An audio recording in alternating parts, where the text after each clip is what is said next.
வணக்க நண்பர்களே, இப்போ பார்த்தீங்கன்னா நம்ம என்ன பண்ண போகிறோன்னா பனை விதை போட போகிறோம். ஏன் இப்போ போகிறோன்னா இந்த மழை சீசனில் போட்டால் தான் அப்போ தான் கார்த்திகை மாதம், அதாவது டிசம்பர் மாதம் நம்ம பனங்கிழங்கு எடுக்க முடியும். இந்த இடத்த தான் மக்களை சூஸ் பண்ணிக்கிறேன் நான். ஏன்னு பார்த்தீங்கன்னா இதான் நல்லா மண் சொரன்னு இருக்குது, அப்போ தான் கிழங்கு நல்லா இறங்கும். ஏன்னா அந்தமாரி கடினமான இடத்துலலாம் போட முடியாது.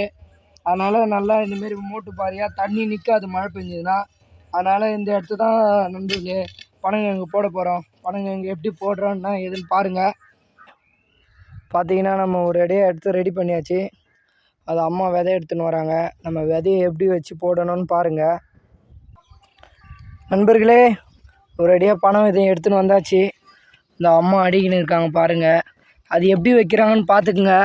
ஏன்னா நம்ம விதையை எப்படி வைக்கணும்னா பார்த்தீங்கன்னா தெரியும். பனை விதையை நம்ம எடுத்து 3ஆக பிரிச்சுட்டு இப்படி விதையை நம்ம என்ன பண்ணோன்னா கொஞ்ச நாளைக்கு முன்னாடி விதையை காய வச்சிடணும். காய வச்சு விதையை பாருங்க மண்ணில் இப்படி திருப்பி வைக்கணும். அப்போ தான் நல்லா வேர் இறங்கும் கிழங்கு. பார்த்தா தெரியும் அம்மா எப்படி வச்சுன்னு வராங்கன்னு.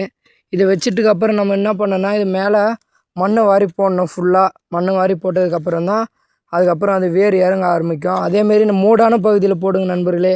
அப்போ தான் மழை பெஞ்சால் கூட தண்ணி நிற்காது. நண்பர்களே, ஒரு அடியாக பனை விதை எல்லாம் போட்டாச்சு. இப்போ நம்ம என்ன பண்ணோன்னா மண் எடுத்து மேலே லேசாக தூவி விடணும். அது விதையெல்லாம் மறையிற மாரி.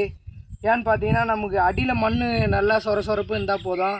மேலே அவ்வளோ நம்ம போட தேவையில்ல. மேலே லேசாக மூட்டுற அளவுக்கு போட்டுட்டா அது சூரிய ஒளி படப்பட வேறு இறங்கிடும். நம்ம அடுத்தடுத்த வீடியோவில் பாருங்கள். இன்னும் இது கார்த்திகை மாதம் டிசம்பர் மாதம்லாம் நம்ம அறுவடை பண்ணிடலாம். அதனால் நீங்கள் கொஞ்ச நாள் வெயிட் பண்ணுங்கள். இந்த கிழங்குக்கு நான் என்ன ஏதுன்னு ரிசல்ட் சொல்கிறேன். வீடியோ பிடிச்சிருந்தால் மறக்காமல் கிராம விவசாயி சப்போர்ட் பண்ணுங்கள். லைக் பண்ணுங்கள், கமெண்ட் பண்ணுங்கள்.